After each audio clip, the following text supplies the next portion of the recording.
Olá, igreja, graça e paz. Venho, através desse vídeo, trazer a mensagem de hoje. E a mensagem hoje é temática. Temos feito mensagens temáticas para o culto de oração toda segunda quinta do mês. E hoje o tema é sobre vocação. Quando falamos sobre vocação, automaticamente pensamos em algumas coisas, como vocação tem a ver com dons, com habilidades, com talentos.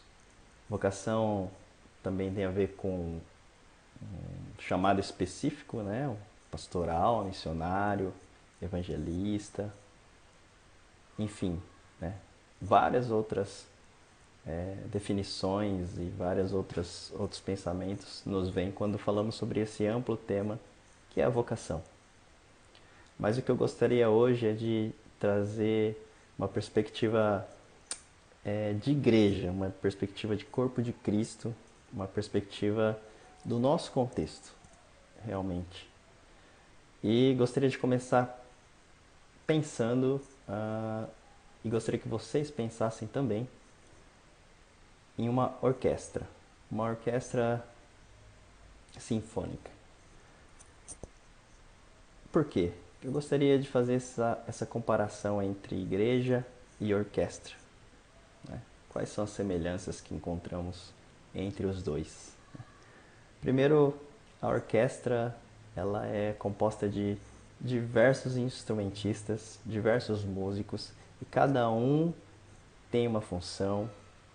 Tem o setor ali dos metais, tem o outro setor ali, entendeu? Cada um tem uma função ali dentro da orquestra, porém a orquestra ela tem um maestro e todos estão de olho nesse maestro. Maestro em italiano significa mestre. E no nosso caso, trazendo para a igreja, o nosso mestre é Deus. Nosso mestre é a Trindade, né? Deus Trino, Deus Pai, Deus Filho e Espírito Santo. É olhando para o nosso mestre que conseguimos enxergar a perfeita harmonia. E dentro da harmonia que nós encontramos a beleza. Uma orquestra que está em desarmonia não tem beleza nenhuma. Simplesmente será, imaginem, barulhos. Não será uma música, não será aquela, aquele espetáculo magnífico no qual nos encontramos em uma orquestra com toda aquela harmonia perfeita. E a harmonia perfeita nós só encontramos em Deus. Porque o Deus Trino tem a comunhão perfeita. Nós precisamos viver, precisamos buscar, precisamos ter de referência sempre o nosso Deus. Então, pensando nessa ilustração, nós somos parte da orquestra, como músicos, instrumentistas, e o nosso Deus é o nosso maestro. Correto? Essa ilustração encontrei no livro Igreja Sinfônica, do Pedro Dutti. Essa capa aqui, indico a leitura, disponíveis aí nas diversas plataformas, também impresso. E é muito interessante essa analogia, essa ilustração que ele traz. Eu gostaria de ler então Efésios 4, de 1 a 6, que diz assim: Como prisioneiro no Senhor, rogo-lhes que vivam de maneira digna da vocação que receberam.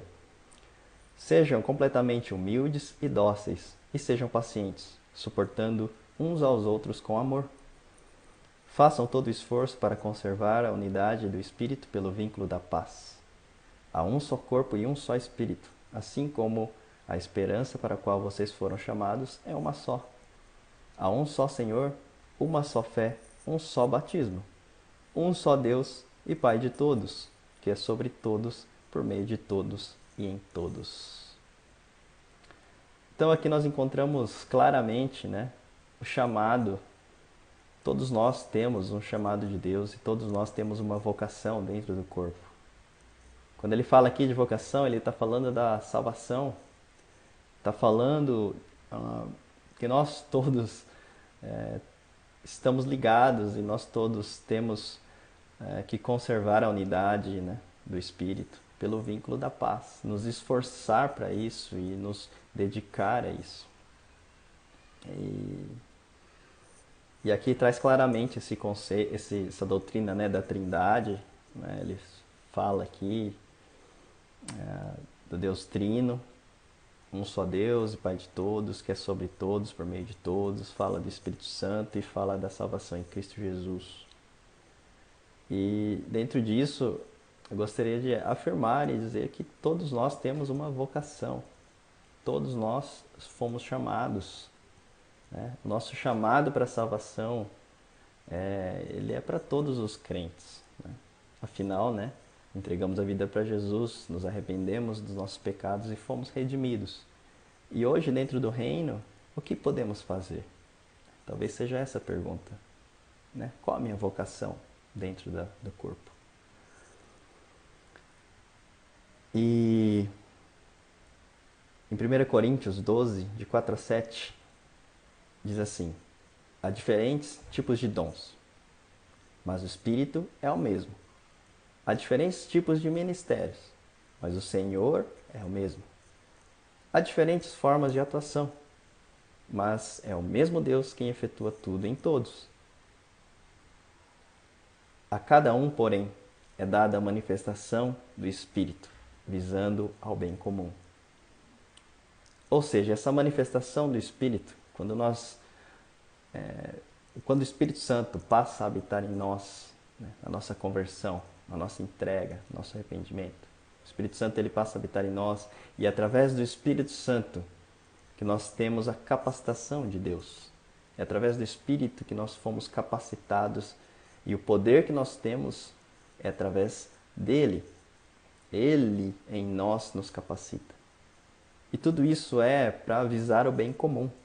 E aqui no próprio texto diz, né, diferentes tipos de dons, tipos de ministérios, formas de atuação. Então, dentre todas essas coisas, independente do dom, independente de onde você atua, independente do ministério que você está, todos nós fomos capacitados pelo Espírito. Para quê? Para visar o bem comum. Né? No 7 diz, visando ao bem comum, para a edificação do corpo. Tudo isso é para a edificação uns dos outros, do corpo de Cristo. E dentro disso todos nós, como eu falei, fomos chamados, né? E tudo isso precisa estar em harmonia, porque como na orquestra a harmonia traz a beleza, dentro da igreja é a mesma coisa. A harmonia traz a beleza dentro da igreja também, assim como na orquestra. E dentro disso eu gostaria de falar um pouco sobre o sacerdócio universal dos fiéis ou o sacerdócio de todos os crentes. Depois da reforma ali protestante, essa doutrina, né, esse princípio cristão, ele foi um dos fundamentos da reforma. Por quê? Porque ele traz o embasamento bíblico, com certeza, que a gente encontra desde o Antigo Testamento, que todos nós somos sacerdotes em Cristo Jesus. Depois que nós passamos a ter esse Espírito Santo em nós e essa capacitação, nós também somos sacerdotes, ministros do Evangelho, ministros da Palavra. E nós temos autoridade para isso, que é dado por Deus. Né? Não é nossa capacidade, mas sim é a capacidade que Deus nos dá. Lá em 1 Pedro, né, tem vários textos sobre isso.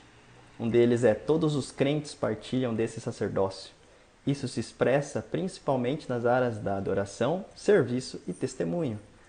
Também vós mesmos, como pedras que vivem, sois edificados casa espiritual para ser de sacerdócio santo, a fim de oferecer de sacrifícios espirituais agradáveis a Deus por intermédio de Jesus Cristo. 1 Pedro 2,9. Vós sois, porém sois raça eleita, sacerdócio real, nação santa, povo de propriedade exclusiva de Deus, a fim de proclamardes as virtudes daquele que vos chamou das trevas para a sua maravilhosa luz. Então nós temos uma responsabilidade. Como sacerdotes do Evangelho, como sacerdotes de Deus, capacitados por Ele, nós temos uma responsabilidade dentro do corpo. que, como vimos em Efésios, é para a edificação do todo. E assim, dentro disso, eu gostaria de falar e concluir algumas coisas. Já vimos que todos têm um chamado, todos têm uma vocação dentro do reino de Deus e uma responsabilidade, pois todos nós somos sacerdotes. Eu não estou falando aqui que a gente não precisa honrar, não precisamos respeitar, não precisamos nos submeter à nossa liderança. Com certeza sim, isso é bíblico e devemos fazer isso. Até porque se a gente não fazer isso, não estamos em harmonia. Enfim, continuando. Precisamos estar com os olhos em Deus, no Maestro. Pense na orquestra. Pense que ali tem um músico ali dentro que ele está distraído e está ali acontecendo o espetáculo, a música já começou e tem a parte dele para entrar na música e ele simplesmente está distraído, não olha para o maestro, desvia sua atenção. Pode ter certeza que por conta desse músico, um só, não vai ter a harmonia que o maestro está esperando, não vai ter a harmonia que é bom de escutar, de ouvir, por conta disso, porque ele não está de olho no maestro. E nós, na igreja, precisamos estar de olho em Deus. E o que é estar de olho em Deus? Precisamos andar com Ele, ter comunhão com Ele, buscar dele, saber dele qual é a nossa função, qual é a nossa vocação dentro do reino. E outra, também precisamos olhar para Ele para saber qual é o tempo para entrar, qual é o tempo certo, o lugar certo. Estar no centro da vontade de Deus é exatamente isso. Ouvir a Deus, saber que está no lugar certo e exercendo a função certa, aquilo que Ele quer, não aquilo que é a nossa própria vontade ou que a gente acha que é melhor, porque Ele sabe o que é melhor para nós e Ele sabe o que é melhor para o corpo dele. Terceiro ponto, busque em Jesus. Reflita sobre sua vocação. Não sei se você tem esse costume de refletir, de pensar, mas pense, pare para refletir. O que você tem feito? O que você tem exercido dentro da igreja? Está no tempo certo? É isso que Deus quer para a sua vida? Sabe? Está colocando em prática a capacitação do Espírito, através dos dons, através do ministério, através das diversas áreas de atuação. Tem feito isso? Sim ou não? Dá para melhorar? Se tem feito, dá para melhorar? Isso nós precisamos pedir constantemente, né, na nossa caminhada com Deus, todos os dias, e sempre procurando melhorar, porque trazendo isso, nós edificamos o corpo e não é só por nós, mas é por todos, né? Não é só por mim, é por todos. E pergunte para Deus, busque dele. Por fim, eu gostaria de deixar mais um ponto. Para aqueles que, por acaso, ou às vezes, ou de vez em quando, ou o tempo todo, não se sentem parte do corpo, não se sentem parte da igreja, não se sentem um pouco deslocados, acha que a sua função ali que exerce talvez não tenha nada a ver e não seja tão importante. Ou sabe fazer uma coisa, mas é uma coisa que não tem destaque, uma coisa que não tem glamour, não tem, acha que não tem relevância. Ah, não importa, ali é uma coisa tão pequena que eu acho que para Deus não tem sentido, ou para as pessoas também não vai edificar. Pensando na nossa ilustração, quando pensamos em orquestra, na hora do espetáculo, o que a gente vê principalmente é o maestro, e é assim que tem que ser na igreja. Temos que ver Deus, principalmente, o foco é nele. Vemos os músicos, vemos todos ali tocando, porém a gente não vê quem limpou o palco, não vemos os holds que estão ali para arrumar o som, ajudar os instrumentistas, não vemos os assistentes do maestro, que ajuda ele na harmonização, em tudo que ele for fazer e planejar. Não vemos ali o pessoal do som, Não vemos muitas pessoas, muitas e muitas pessoas que trabalham nos bastidores, que tem um ali que faz uma função tão simples, o outro faz outra mais simples ainda. Mas todos eles, no final do espetáculo, fizeram parte do todo. Todos eles são importantes do mesmo jeito. E para Deus, é assim que Ele vê. Para Deus, todos somos iguais e todos temos o mesmo valor, porque somos filhos dele. Ele nos ama. E Ele separou para cada um uma função, uma vocação, independente de qual seja. Mas não deixe de ouvir a Deus, não deixe de buscar em Deus aquilo que Ele quer. Afinal, Ele é o nosso maestro e é Ele quem tem regido a igreja, porque a igreja é dele, nós somos dele. E esse é o privilégio, essa é a maravilhosa graça que nos alcançou. Amém? Senhor, gostaria de pedir, Senhor, o Senhor é o nosso mestre, o Senhor está à frente da igreja.